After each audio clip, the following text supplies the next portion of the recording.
Hello hello hello hello hello. क्या मैं आप सभी को दोबारा से अच्छे से सुनाई और दिखाई दे रहा हूँ?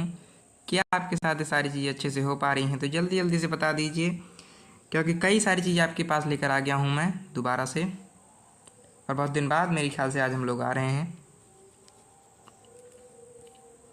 एक बार मैं देख लूँ कि हमारी हाल चाल क्या चल रही हैं जी। फिर उसके बाद मैं स्क्रीन सेवर को हटाऊँगा और फिर हम लोग अपने चैप्टर को स्टार्ट करेंगे।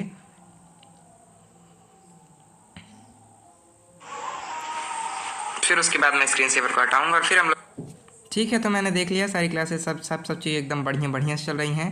तो इसका मतलब हम लोग अपने चैप्टर को पढ़ने के लायक हैं। इसका मतलब हम लोग अपनी केमिस्ट्री को स्टार्ट करने के लायक हैं। तो हेलो क्लास, तो कैसे हैं आप सभी लोग? खोल देता हूँ, रुक जाओ भाई तुम्हारा। ठीक है। हेलो क्लास, तो कैसे हैं आप सभी लोग? स्वागत है आप सभी का एक और नई स्ट्रीम में। जी हाँ, स्ट्रीम अब से आप लोगों की शुरू हो गई है। अभी 2-4 दिन पहले, पहली बात तो कई सारी चीज़ें आपको बतानी है कि 2-4 दिन से आपकी क्लासें नहीं चल रही थी। 2-4 दिन से मैं आपको मिल नहीं रहा था। इसलिए नहीं मिल रहा था क्योंकि अभी भाई 2-3 दिन तो लग गए आपकी दोबारा से आपके रिकॉर्डेड फॉर्मेट से आपकी स्ट्रीम के फॉर्मेट में स्विच होने में। आपको पता होगा तब कि मैंने मेरे ख्याल से जो आपका कंट्रोल एंड कोऑर्डिनेशन चैप्टर था वहाँ तक हम लोगों ने लाइव किया था और उसके बाद हम लोग स्विच कर गए थे लाइव से रिकॉर्डेड की तरफ। ये मैंने अपने मज़े के लिए नहीं किया था। ये भाई थोड़ी सी दिक्कतें आ गई थी आपके लाइव के अंदर। आपका लाइव अच्छे से हो नहीं पा रहा था, इसीलिए मुझे लाइव से रिकॉर्डेड की तरफ बढ़ना पड़ा था। जिसके अंदर हमने क्या किया था, जिसके अंदर हमने हेरिडिटी चैप्टर आपका किया था और आपका आवर इन्वायरमेंट चैप्टर किया था। इसका मैंने पार्ट 2 भी आपको दे दिया था और इन्वायरमेंट का, और पार्ट 2 देने के बाद आपका बायोलॉजी ख़त्म हो गई थी। अब मैंने सोचा और कि बायोलॉजी के बाद जब केमिस्ट्री आ रही है तो दोबारा से एक बार कोशिश करते हैं कि क्या अब हम लोग लाइव कर सकते हैं या नहीं। तो जब मैंने दोबारा से कोशिश की तो ये सेटअप हो गया और अब हम लोग लाइव देने के लायक हो गए थे। और ये हुआ महानवमी के दिन। और जब महानवमी हुई तब मैंने देखा कि चूँकि आज महानवमी है और कल उसके अगले दिन दशहरा था यानी कल, तो इसलिए मैंने सोचा कि चूँकि आपका नया सब्जेक्ट भी स्टार्ट हो रहा है तो आपको बीच में एक छुट्टी देनी चाहिए। तो आपको बीच में मैंने एक छुट्टी दी, है ना। तो बाकी स्ट्रीम का हमारा लाइव सेटअप तो हो ही गया था, तो लेकिन मैंने आपको बीच में एक रेस्ट दिया जिससे आप लोग बायोलॉजी और केमिस्ट्री के बीच के गैप को भर सकें। तो अब हम लोग इसको जो मैंने आपको दिया था ब्रेक, अब इस ब्रेक को हम लोग ख़त्म करने वाले हैं। अब हम लोग अपने चैप्टर को स्टार्ट करने वाले हैं केमिकल रिएक्शन एंड इक्वेशन, यानी ये जालिम आपको आ गया है पढ़ाने के लिए आपका ही चैप्टर जो कि आपका chemical reaction and equation chapter number 1 है आपकी केमिस्ट्री का। क्लास 10th में भैया आए हो पढ़ने, है तो पता ही है तुमको। तो केमिस्ट्री का आपके चैप्टर नंबर 1 है। आपकी मेन जो आपकी साइंस की एनसीईआरटी बुक है वो स्टार्ट ही होती है यहीं से। बाकी फिजिक्स के बाद बायोलॉजी, तब मैंने आपको केमिस्ट्री पढ़ाई।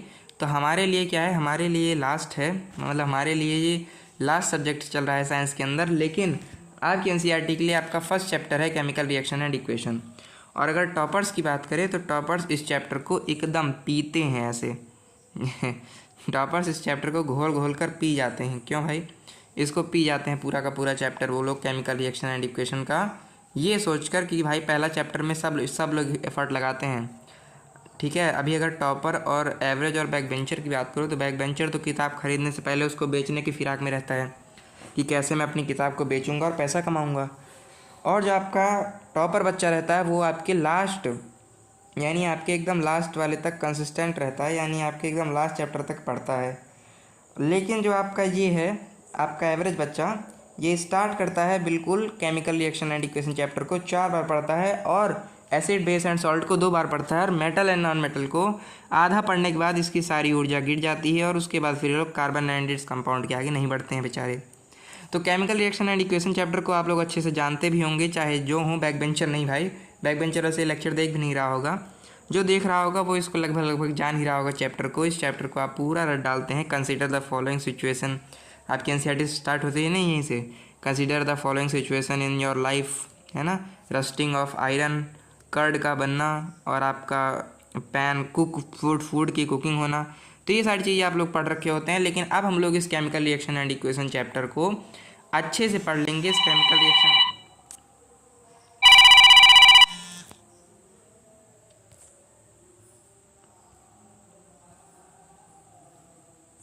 रुक जाओ भाई।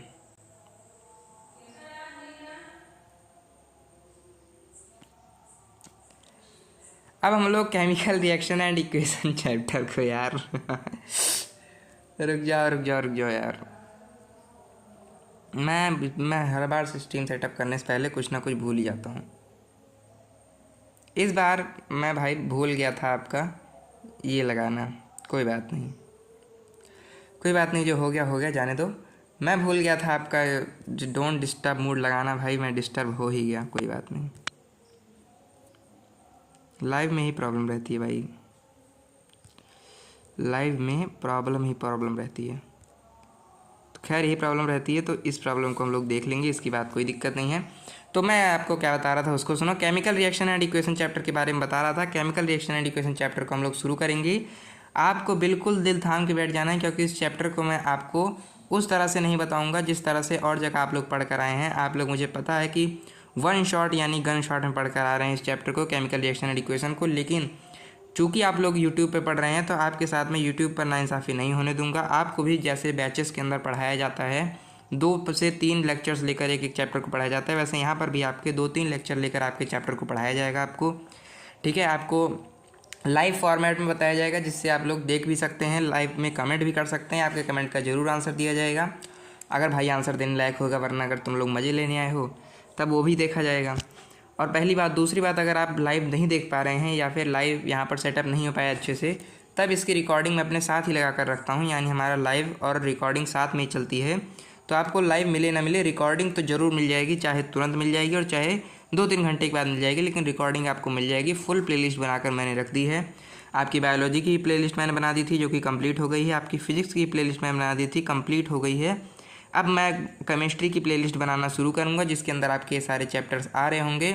और साथ ही साथ क्या रहा होगा, और साथ ही साथ आ रहा होगा आपका, एक मैंने ये बना लिया है, और इसके साथ साथ मैंने क्या बना लिया है, पूरी साइंस की प्लेलिस्ट भी आपकी बना ली है, जिसके अंदर जैसे जैसे केमिस्ट्री ख़त्म होगा, मैं सोच रहा हूँ जिस हिसाब से आपकी एनसीईआरटी है कि शुरुआत में 4 चैप्टर आपकी केमिस्ट्री के हैं, उसके बाद फिर कुछ चैप्टर्स आपके उसके हैं, तो मैं भी यही सोच रहा हूँ कि मैं इसी तरह से करूँगा कि जिससे क्या हो जाए, जिससे आप लोग को साइंस एक बार पूरी मिल जाए आपकी एनसीईआरटी के फॉर्मेट में, और उसके अंदर आपको सारे के सारे चैप्टर हर चीज़ के हिसाब से मिल जाए। तो अब इस चैप्टर को हम लोग स्टार्ट करते हैं। बेसिक बातें आपकी हो गई, तो इसको चैप्टर को स्टार्ट करता हूँ। थोड़ी देर रुक जाओ बस।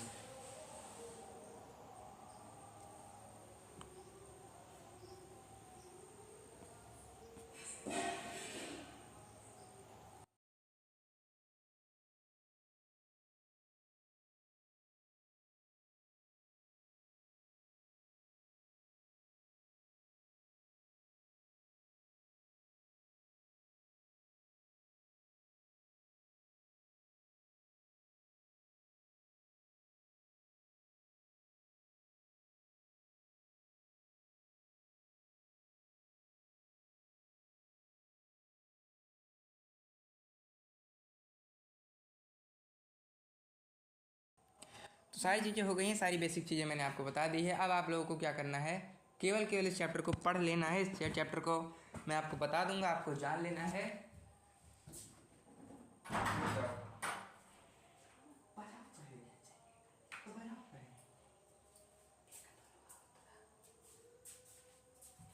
रुक जाओ।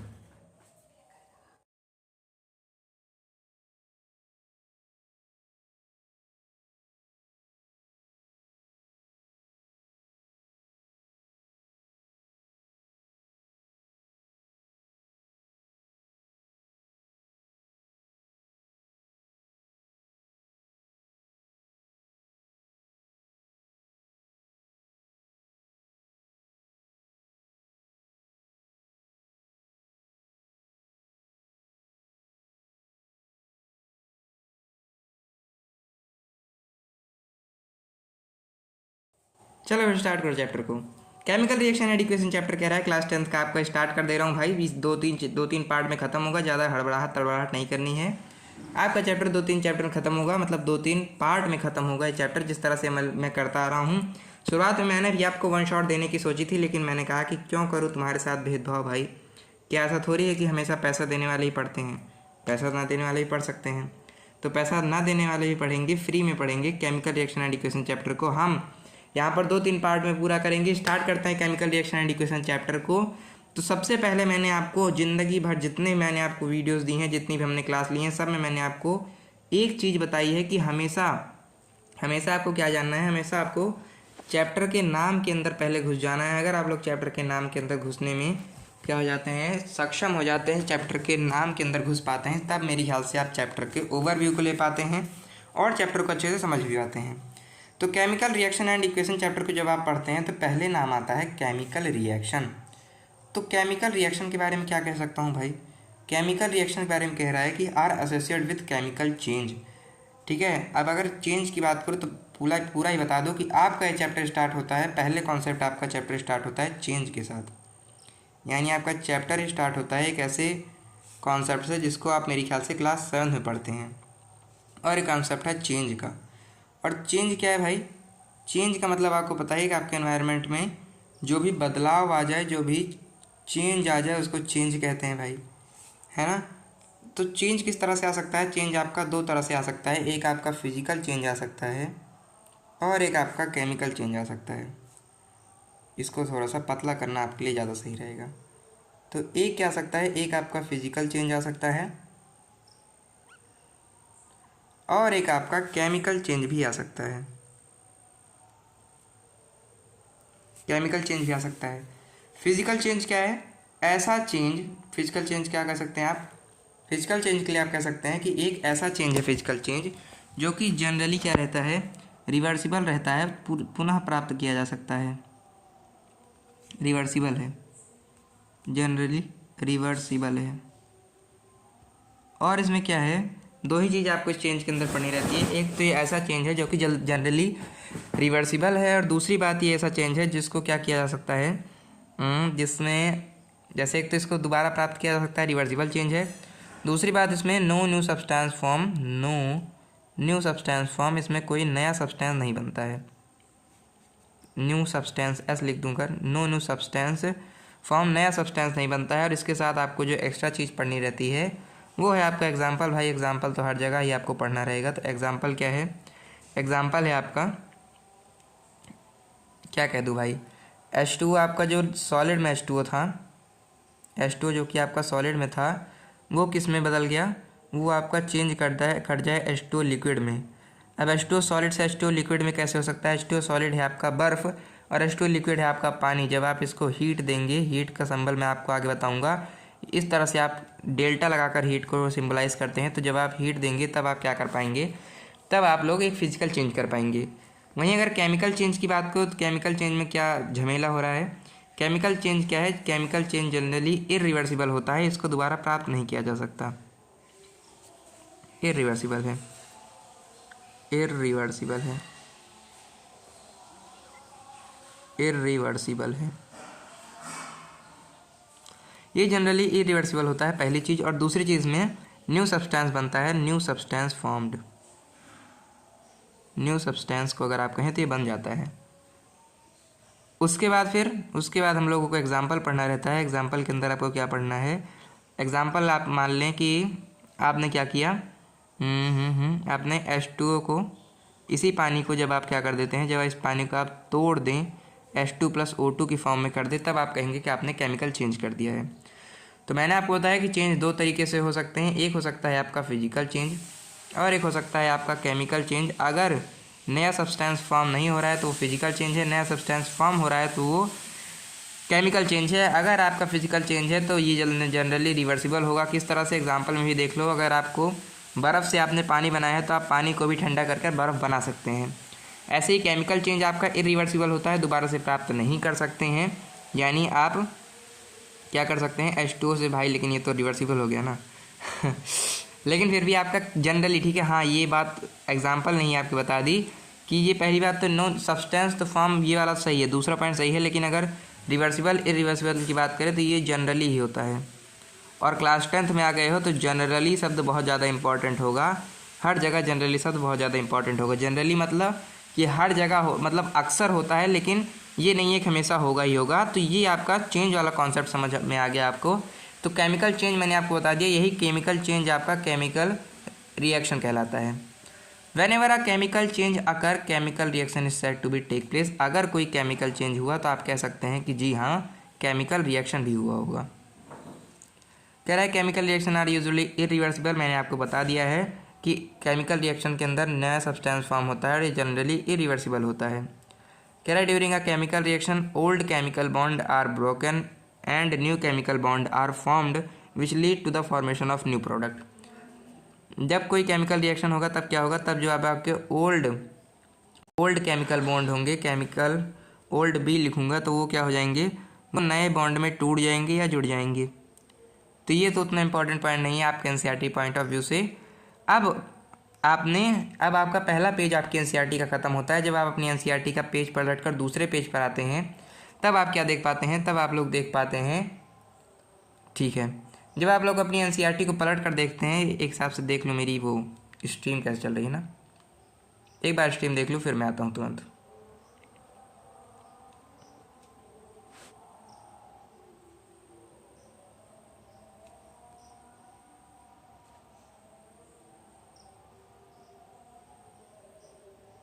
बाद में स्क्रीन सेवर का स्ट्रीम मेरे ख्याल से एकदम बढ़िया एकदम चल रही है, नंबर 1 की स्ट्रीम एकदम नंबर 1 की चल रही है। स्ट्रीम के लिए परेशान होने की अब मेरे ख्याल से मुझे ज़रूरत नहीं है, क्योंकि अब मैंने स्ट्रीम को हटा भी दिया है, मतलब स्ट्रीम चल रही है आपकी, मैंने हटा दिया अपने साइड से। स्ट्रीम आपकी बिल्कुल नंबर 1 चल रही है, उसके लिए कोई दिक्कत नहीं है। अब आपकी एनसीईआरटी का पहला पेज खत्म होता है, दूसरा पेज स्टार्ट होता है जिसमें आपको क्या बताया गया है, जिसमें आप लोगों को कुछ केमिकल रिएक्शंस बताए गए हैं, मतलब केमिकल रिएक्शन हो रहे हैं तो इसके लिए आपको कुछ साइंस बताए गए हैं कि अगर ऐसा ऐसा हो रहा है तब आप लोग कह सकते हैं कि जी हाँ केमिकल रिएक्शन हो रहा है। ठीक है, अगर आपकी इस तरह से हो रहे हैं तब आप क्या कह सकते हैं कि केमिकल रिएक्शन हो रहा है। तो यहाँ पर आपको 4 दे रखे हैं, लेकिन आपकी एनसीईआरटी में आपको 5 दे रखे हैं। अगर जो सा नहीं दिया रहेगा उसको मैं आपको बता दूंगा। कह रहा है कि चेंज इन स्टेट होगा, ठीक है, चेंज इन स्टेट यानी सॉलिड से लिक्विड में आ सकता है, लिक्विड से गैस में आ सकता है, इस तरह से स्टेट में चेंज होगा। इवोल्यूशन ऑफ गैस हो सकता है और टेम्परेचर में चेंज आ सकता है, चेंज इन कलर आ सकता है, इवोल्यूशन ऑफ गैस होगा। ठीक है, क्या हो सकता है, इवोल्यूशन ऑफ गैस हो सकता है। ये आप फोटो सारे देख लीजिए, एक हिसाब से मैं आपको इस तरह से अगर बताऊं तो ऐसे देखो जिसको, हाँ, तो क्या हो सकता है आपका, पहली बात तो अगर केमिकल इक्वेशन होगा तो क्या केमिकल रिएक्शन होगा तब आपके कलर में चेंज आ जाएगा, यानी गिरगिट की तरह रंग बदल लेगा कौन, आपका प्रोडक्ट। चेंज में कलर आ सकता है, अगर चेंज में कलर आ रहा है तब आप कह देंगे केमिकल रिएक्शन हो रहा है। अगर इवोल्यूशन ऑफ गैस होती है, इवोल्यूशन ऑफ गैस होती है तब भी आप कह देंगे क्या हो रहा है, तब भी आप कह देते हैं कि आपका केमिकल रिएक्शन हो रहा है। यहाँ पर ही आपका इवोल्यूशन ऑफ गैस दिखा रहा है। जैसे अगर चेंज इन कलर की बात करें तब आप लोग क्या करते हैं, जब आप लोग दो सॉल्यूशन को मिलाते हैं तब आपको क्या मिलता है, एक जो नया सॉल्यूशन मिलेगा वो नए कलर के साथ आएगा। उसी तरह से इवोल्यूशन ऑफ गैस की बात करें तब जनरली आपका क्या होते हैं, आपके लगभग हर समय आपका क्या क्या आता है, आपका carbon dioxide gas, hydrogen gas, इस तरह से गैसें निकलती रहती हैं। चेंज इन टेम्परेचर होगा, टेम्परेचर बदलेगा। टेम्परेचर चेंज 2 तरह से हो सकता है, या तो आपका टेम्परेचर ठंडा हो सकता है या तो आपका टेम्परेचर गर्म हो सकता है, यानी 2 ही तरह से हो सकता है। अब या तो टेम्परेचर नॉर्मल रहेगा, 3 तरह से हो सकता है ना, तो एक तो आपका क्या हो सकता है, एक तो आपका नॉर्मल रह सकता है, एक आपका ठंडा रह सकता है, कोल्ड हो सकता है, और एक आपका हॉट हो सकता है, गर्म हो सकता है। आगे आप लोग पढ़ेंगे कि नॉर्मल तो भाई नॉर्मल ही रहता है, अगर हॉट हो गया टेम्परेचर तो इसको आप लोग एक्सोथर्मिक रिएक्शन कहते हैं, और अगर टेम्परेचर आपका कोल्ड हो गया तो इसका मतलब वो बाहर से भी टेम्परेचर ले लिया, इसको आप लोग एंडोथर्मिक कहते हैं। चेंज इन स्टेट आपका हो सकता है, यानी सॉलिड से लिक्विड आ सकता है, लिक्विड से गैस में जा सकता है। ये तो हो गए आपके 4, और मैंने आपको कहा था 5 होते हैं, 5वां वाला भी आपको बताने को कहा था। तो 5वां आपका होता है फॉर्मेशन ऑफ प्रिसिपिटेट। ठीक है,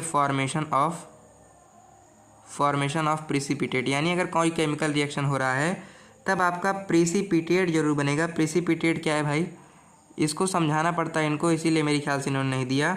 तो प्रिसिपिटेट मैं आपको समझाता हूँ। प्रिसिपिटेट क्या है, रुक जाओ, अरे हटो यार, प्रिसिपिटेट क्या है, कहाँ गया वो, आपकी पेन चली गई ना, पेन मेरी उड़ गई भाई, पेन मेरी उड़ गई, मुझे माफ़ करना। स्क्रीन सेवर लगाता हूँ, उसके बाद पेन लेकर आता हूँ मैं, ठीक है, रुक जाओ।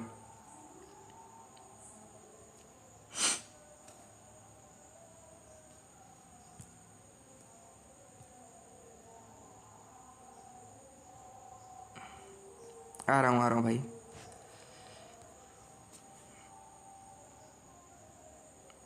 आपको समझाने के चक्कर में मेरी पेन उड़ गई भाई, मेरी पेन लेकर कौन आएगा, बिल्ली के गले में घंटी कौन बांधेगा?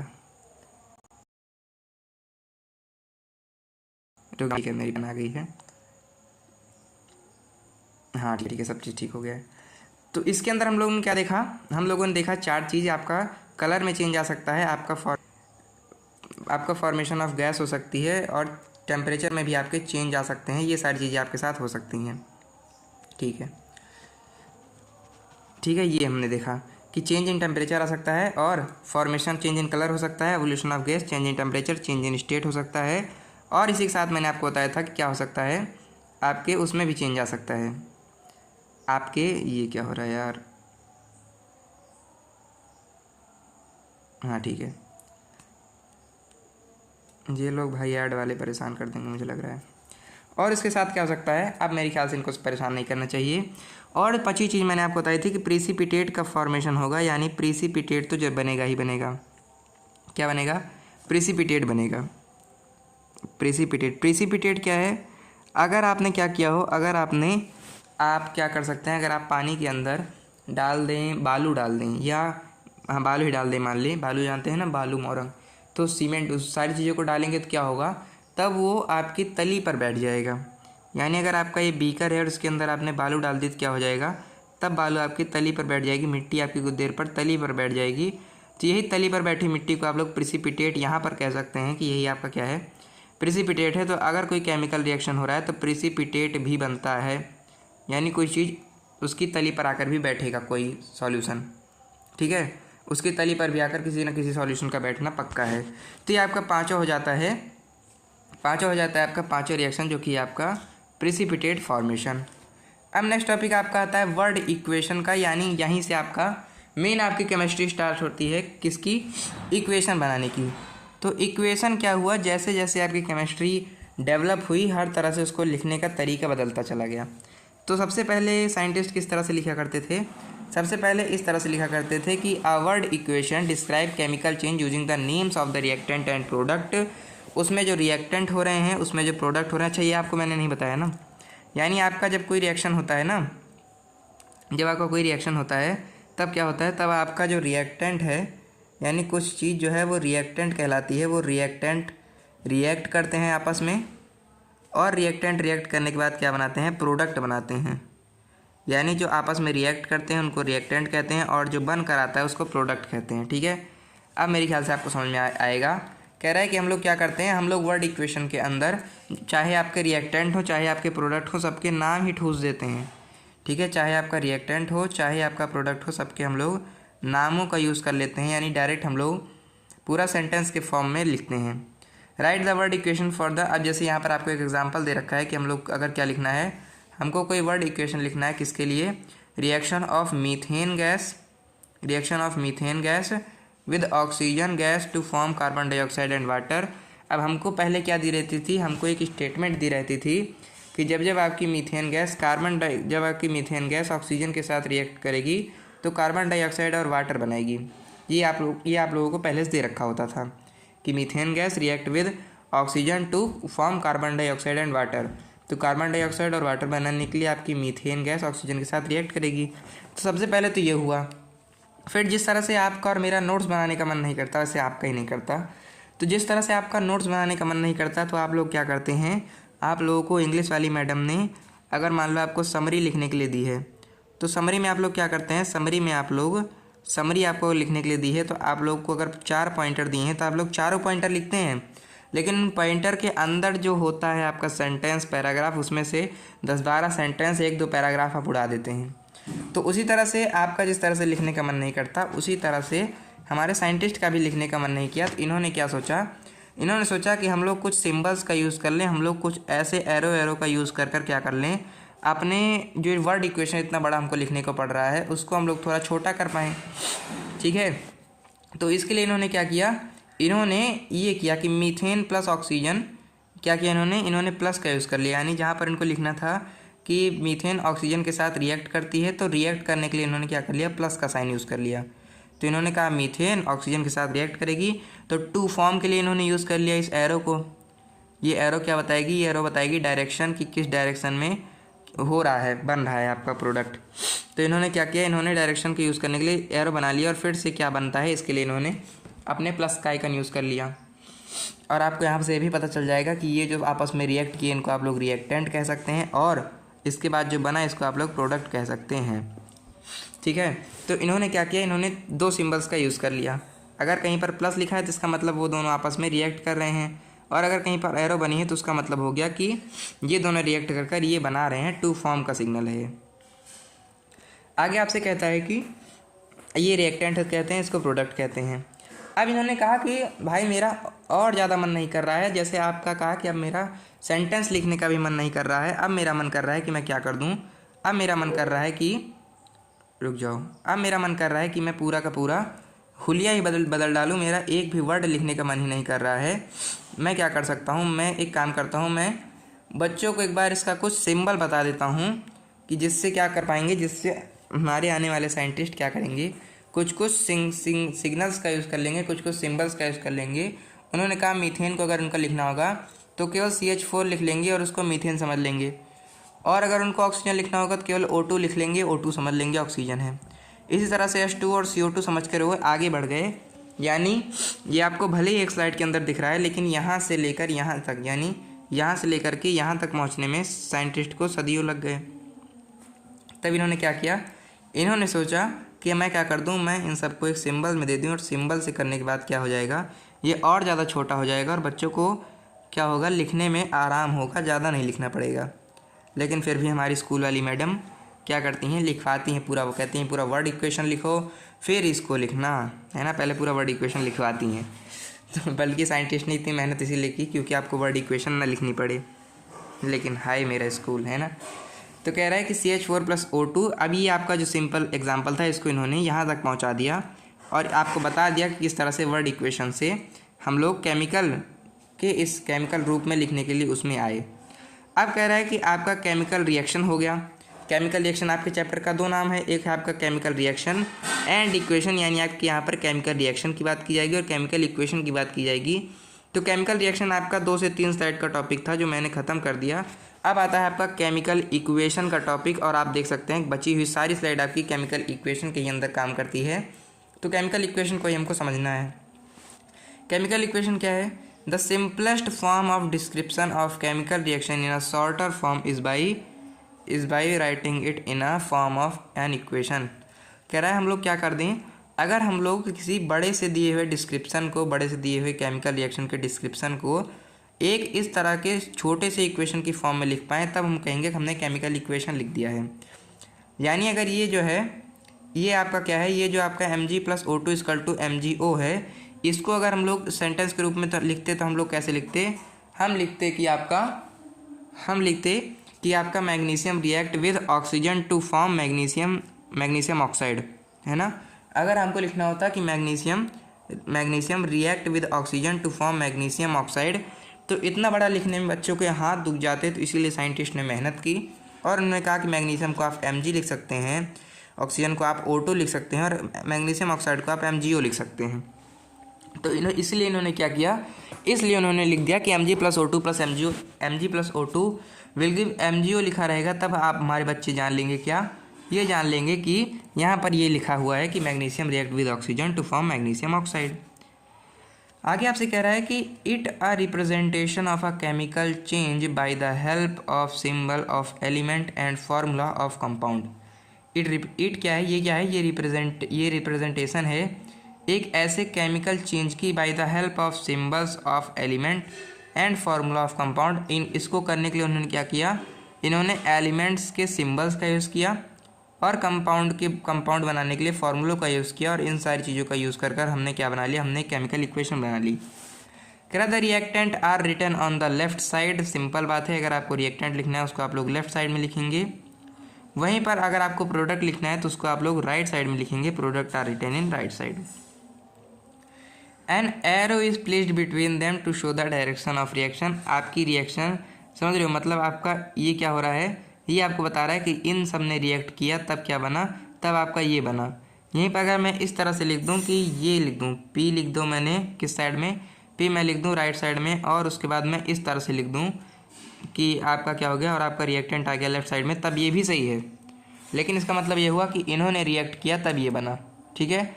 यानी अगर आप एरो को दूसरी जगह लिख देते हैं तब क्या हो जाता है, तब आपकी डायरेक्शन मतलब केमिकल किस क्या रिएक्ट कर क्या बना, इसका डायरेक्शन चेंज हो जाता है, ठीक है। तो बाकी वैसे भी अगर आप लोग केमिस्ट्री के भाई बचपन से देखते आए हैं तो आप लोग एरो हर बार इसी जगह लगाते हैं, ये उल्टा भाई कोई नहीं लगाता है ना, उल्टा तो कोई लगाएगा। यहाँ पर आपको इमेज में दे भी रखा है कि अगर आप मैग्नीशियम को ऑक्सीजन से रिएक्ट कराते हैं तो आपका मैग्नीशियम ऑक्साइड बनता है। इसको इन्होंने केमिकल इक्वेशन की फॉर्म में हम लोगों ने यूज़ किया और उसको हमने दिखाया।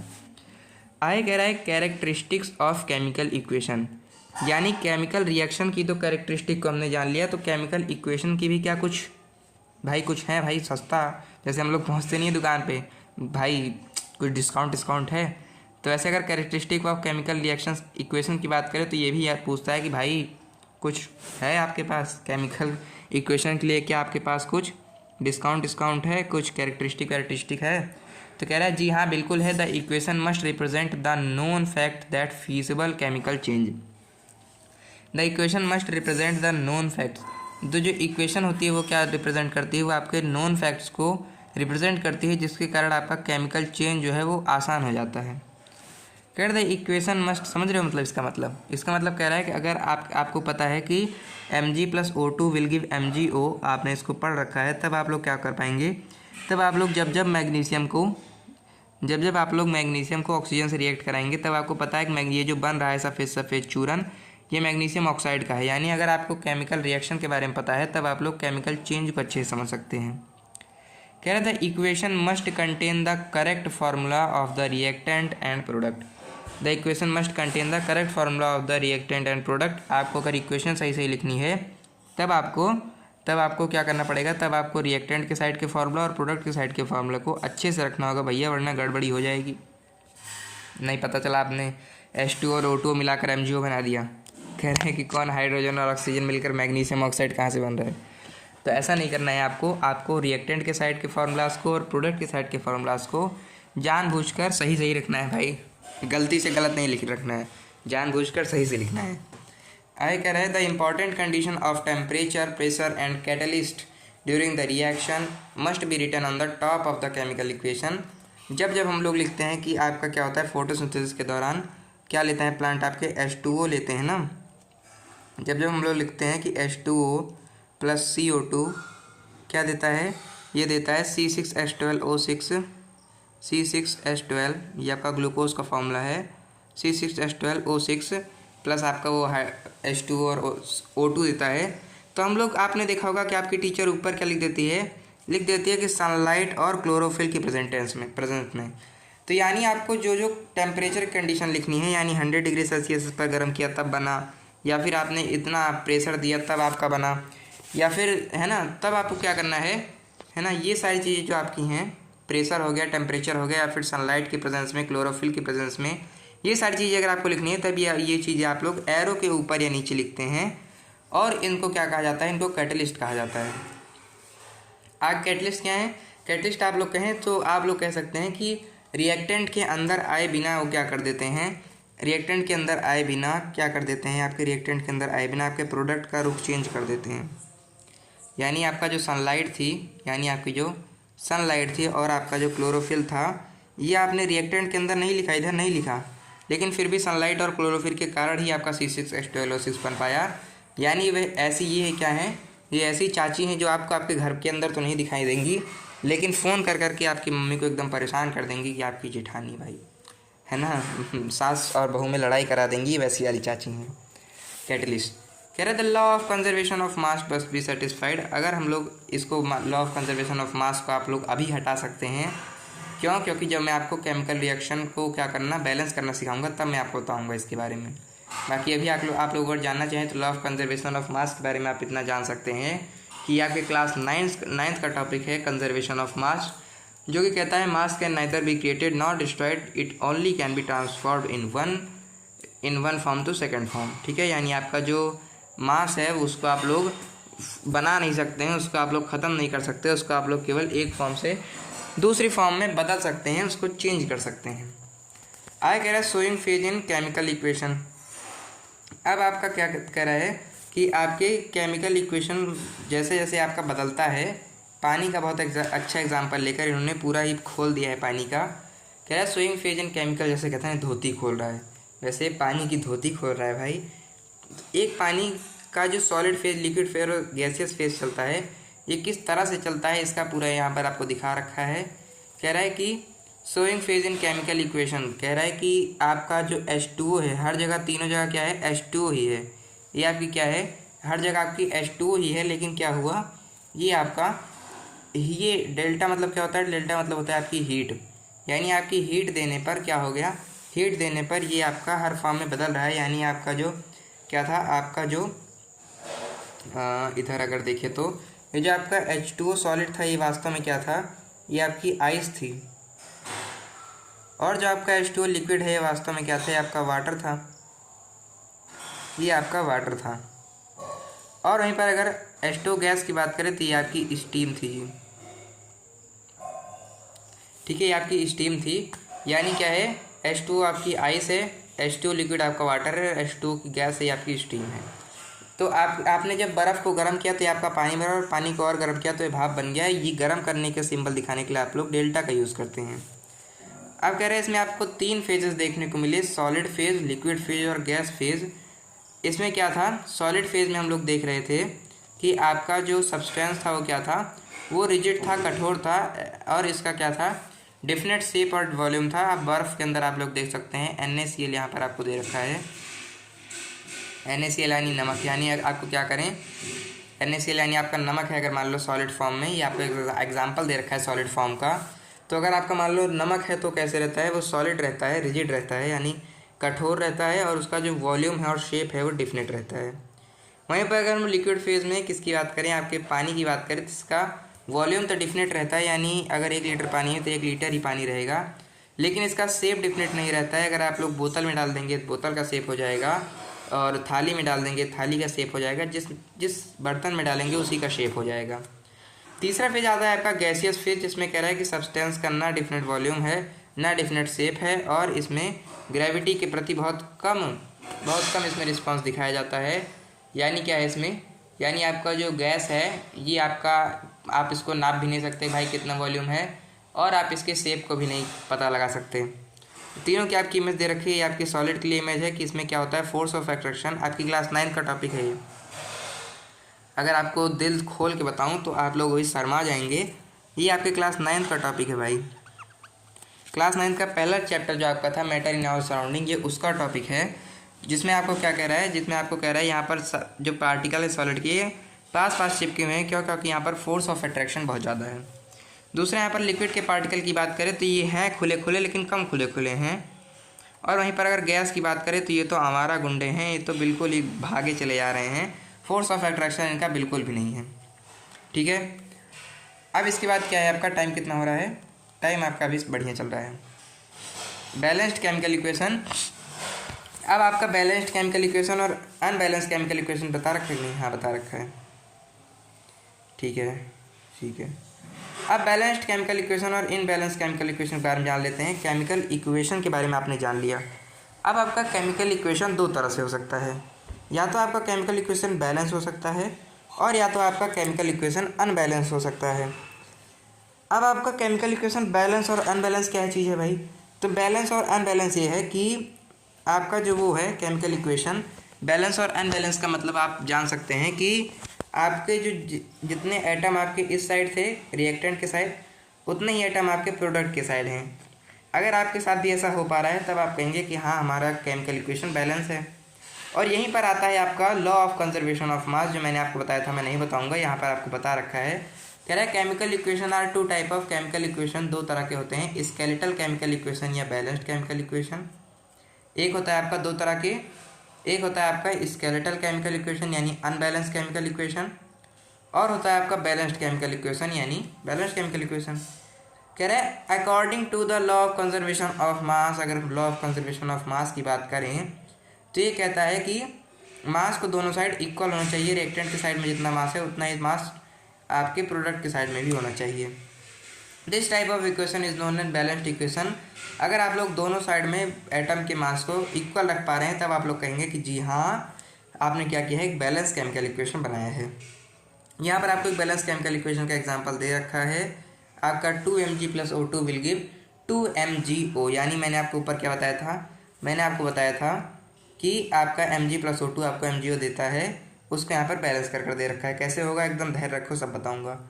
Hair both side have 2 atom of magnesium. यहाँ पर आप देख सकते हैं कि मैग्नीशियम की बात करें दोनों साइड 2 एटम हैं, और ऑक्सीजन की बात करें तो ऑक्सीजन के भी दोनों साइड 2 एटम हैं। यहाँ पर भी इस ऑक्सीजन के लिए ये रहा दूसरा एटम, और यहाँ पर तो O2 है ही है। Hence the equation is balanced, इसीलिए आपका इक्वेशन बैलेंस है। अब ये आपका अनबैलेंस्ड और बैलेंस केमिकल इक्वेशन होता किस तरह से, इसके बारे में जान लिया, आप विजुलाइज कर लें। तो कह रहा है आपका लॉ ऑफ कंजर्वेशन ऑफ मास कहता है कि इस तरह से आपका रहना चाहिए इक्वेशन, यानी दोनों साइड आपका बराबर रहना चाहिए। तराजू पर दोनों साइड रखे तो बराबर रहना चाहिए। तो कह रहा है अगर हम H2 + Cl और विल गिव HCl की बात करें, तब हम लोग क्या देखते हैं, हम लोग देखते हैं यहाँ पर H2 यानी 2 H दे दिए, Cl2 यानी 2 Cl दे दिए, लेकिन यहाँ पर HCl में Cl एक ही रह गया और H एक ही रह गया, यहाँ पर ज़्यादा हो गया, इसलिए आपका यहाँ पर पलड़ा भारी पड़ गया। ठीक है, इसलिए अनबैलेंस है। इसको बैलेंस करने के लिए हमने क्या किया, इसको बैलेंस करने के लिए हमने यहाँ पर HCl को 2 लिख दिया, तो यहाँ से आपका ये 2 H और 2 Cl हो गया, और यहाँ पर भी आपका 2 H और 2 Cl हो गया। तो ये आपका बैलेंस केमिकल इक्वेशन हो गया।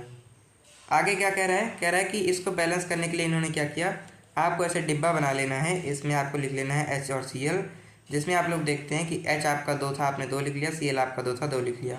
यहाँ पर लेकिन H आपका 1 था, 1 लिख लिया, और 2 था, 2 लिख लिया, लेकिन यहाँ पर बैलेंस करने के बाद ये दोनों 2 हो गए। मैं अभी एक बार देख रहा हूँ कि उन्होंने कहाँ तक बताया, नहीं बताएंगे तो आपको बैलेंस करना मैं आपको बता दूंगा। ऊपर जो हमने अमोनिया का एग्जाम्पल लिया था, उसमें हम लोग यही देख सकते हैं, विजुलाइज कर सकते हैं। क्या हम लोग विजुलाइज कर सकते हैं कि आपका CH4 था, और फिर आपका क्या था, आपका O2 था, यानी आपकी इस बार आपने क्या किया, उस इक्वेशन को बैलेंस कर दिया, यानी आपने CH4 + 2O2 को CO2 + H2O में बैलेंस कर दिया, इस इक्वेशन को आपने बैलेंस कर दिया। ये आपके रिएक्टेंट के साइड के थे, जिसमें आपका एक कार्बन का एटम था, एक कार्बन का एटम था जिसमें 4 हाइड्रोजन के एटम चिपके हुए थे, वहीं पर 4 आपके ऑक्सीजन के भी एटम थे O2 करके, है ना, क्योंकि 2O2 है ना, तो एक O2 ये हो गया, एक O2 ये हो गया।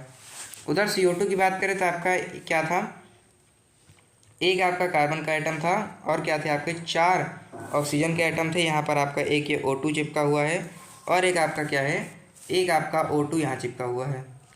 वहीं पर H2 की बात करें तो यहाँ पर 2 H2 आपके लगे हुए हैं। आगे यहाँ पर क्या दे रखा है, विजुलाइजिंग, आपको केमिकल इक्वेशन बार बार विजुलाइज कराया जा रहा है, इसके बाद मैं आपको बैलेंस करना भी सिखाऊंगा। कह रहा है विजुलाइजिंग अ केमिकल इक्वेशन, अगर केमिकल रिएक्शन को विजुलाइज करें तो अब आपका थर्ड आता है Na + Cl will give NaCl।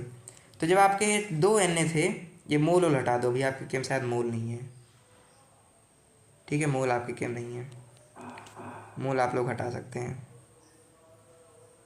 ठीक है, रुको मैं अच्छे से हटा देता हूँ मोल को। हटेगा नहीं, क्या लग रहा है मोल आपको, हटेगा तो ये हमेशा हटेगा, किसकी औकात की नहीं हटेगा, हटेगा है ये, ठीक है। तो आपको क्या कह रहा है, इसको मैंने हटा दिया, ठीक है। आगे आपसे क्या कह रहा है, आगे आपसे कह रहा है कि यहाँ पर एक और विजुलाइज करने के लिए दिया गया है कि अगर आपके 2 Na हैं और Cl2 है कितने 2, तो आपके जो NaCl बनेंगे ये भी 2 बनेंगे। यहाँ पर आपके Na की बात की गई है, अगर आपका Na2 था, यहाँ पर ऐसे थे, यानी ये Na और ये Cl मिलकर इस तरह से आपका NaCl बनता है। तो अगर आपने क्या देखा है, अगर आपने Na एक ही छोड़ दिया और Cl2 एक ही छोड़ गया तो आपका NaCl बनेगा, तो लेकिन चूंकि आपका यहाँ पर Cl2 था तो इन्होंने Cl को 2 किया और Na यहाँ पर 2 हो गया, इसलिए यहाँ पर इसको भी 2 कर दिया। अब आगे बढ़कर देखते हैं, ठीक है, यहाँ से टाइप ऑफ केमिकल रिएक्शन आता है। अब मेरे ख्याल से आपको केमिकल इक्वेशन को बैलेंस करना बताना चाहिए, क्योंकि यहाँ पर बैलेंस करने के लिए आ गया है। बैलेंस करने के लिए आपको क्या देना चाहिए, बैलेंस करने के लिए आपका एकमात्र क्या है, बैलेंस करने के लिए आपका एकमात्र वो है, बैलेंस करने के लिए एकमात्र आपका जो मेथड है वो आपका क्या कहते हैं भाई इसको, ट्रायल मेथड। कौन सा ट्रायल है, ट्रायल मेथड है ना कोई सा, हिट एंड ट्रायल मेथड। आपका हिट एंड ट्रायल मेथड है आपका, किसके लिए, हिट एंड ट्रायल मेथड आप लोग हमेशा से यूज़ करते आ रहे हैं एक केमिकल इक्वेशन को बैलेंस करने के लिए। तो हिट एंड ट्रायल मेथड के हिसाब से अगर हम लोग बैलेंस करें तो हम लोग क्या देखते हैं, पहला इक्वेशन मैं ले लेता हूँ Mg + O2 will give MgO, Mg + O2 will give MgO। अब यहाँ पर हम लोग क्या देखते हैं, हम लोगों ने देखा कि ये तो हमारा सिंपल है, लेकिन चूंकि लॉ ऑफ कंजर्वेशन ऑफ मास को आपको दिखाना है, इसलिए आपको क्या करना पड़ेगा, दोनों साइड में आपको एटम बराबर करने पड़ेंगे। तो बराबर करने के लिए आप क्या देखते हैं, यहाँ पर आपका O2 है, यहाँ पर आपका ऑक्सीजन जो है 2 है, लेकिन यहाँ पर एक ही है। तो नियम इसका ये कहता है कि आप लोग यहाँ पर 2 नहीं लगा सकते, आपको क्या करना पड़ेगा, आपको सामने 2 लगाना पड़ेगा, क्योंकि अगर आप यहाँ पर 2 लगा देंगे तो भाई आपका आसान नहीं हो जाएगा। Mg एक था, Mg एक था, यहाँ बैलेंस हो जाता।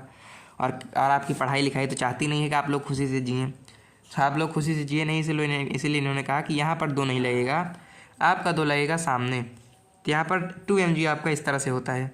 अब यहाँ पर जब ऑक्सीजन 2 हो गया, ये ऑक्सीजन 2 हो गया, खुश हो गए, लेकिन Mg आपका यहाँ पर 2 हो गया, यहाँ पर Mg आपका एक ही था, तो ये गुस्सा हो गया, कहा कि मुझे भी 2 दो, तो यहाँ पर भी 2 Mg हो गए। अब यहाँ से आपका क्या हो गया, इक्वेशन आपकी बैलेंस हो गई। दूसरा अगर हम ले कौन सा, दूसरा अगर हम ले H2 + O2 will give H2 + O2 H2 + O2 will give H2O की बात करें तो इसमें हम लोग क्या देखते हैं, इसमें भी हम लोग यही देखते हैं कि यहाँ पर क्या है, आपका H2 है और O आपका 2 है, लेकिन यहाँ पर आपका O2 है, यहाँ पर 2 नहीं है, तो इसको आपको 2 करना पड़ेगा। तो आपको क्या हो गया, ये क्या हो गया, 2 2 4 हो गया, और यहाँ पर 2 ही है, तो इसको भी आपको 2 करना पड़ेगा। तो इस तरह से आपका 2H2 + O2 will give 2H2O हो जाता है। इसी तरह से अगर हम लोग आगे देखें और कोई आपको दे रखा हो, कौन सा, Na + Cl2 will give NaCl, Na + Cl2 will give NaCl आपका था एक, Na + Cl2 will give NaCl का है ना। क्या है आपका तीसरा वाला, अगर देखूँ लास्ट वाला, तो क्या कह रहा है, Na + Cl2 will give NaCl। Last वाला आपको बता दूँ तो इसमें क्या कह रहा है, इसमें भी आप लोग देख सकते हैं कि आपका Na एक है, Na एक है, ठीक है। यहाँ पर Cl आपका 2 है, तो यहाँ पर Cl आपका 1 है, तो इसको आपने 2 कर दिया। अब आपका Na भी 2 हो गया, तो इसको अभी आपने 2 कर लिया, जिससे आपका दोनों साइड आइटम बराबर रहे, मास आपका बराबर रहे, लॉ ऑफ कंजर्वेशन ऑफ मास हमेशा जिंदा रहे, इसलिए आपने इस तरह से केमिकल इक्वेशन को बैलेंस कर दिया। आप लोग क्या करेंगे, आप लोग इसकी प्रैक्टिस करते रहेंगे, तब आप लोग आगे बढ़ जाएंगे। अब आपको क्या दे रखे हैं, अगर आप लोग बात करें यहाँ पर, तब आपको टाइप्स ऑफ केमिकल इक्वेशन में 4 टाइप दे रखे हैं केमिकल ऑफ इक्वेशन के, केमिकल इक्वेशन के आपको 4 टाइप दे रखे हैं। एक आपका वैसे टाइम कितना हो गया भाई, टाइम आपका मेरे ख्याल से पूरा हो गया है। केमिकल इक्वेशन के टाइप्स को हम लोग कल पढ़ेंगे, क्योंकि यहाँ पर आपको डिकम्पोजिशन रिएक्शन के बारे में एक्स्ट्रा नहीं बताया गया है। वैसे हर एक बार मैं आपको यहाँ पर सबका ओवरव्यू दे देता हूँ, उसके बाद हम लोग क्लास को ख़त्म करेंगे। Types of chemical equation reaction के अंदर क्या कहते हैं, 4 टाइप होते हैं आपके।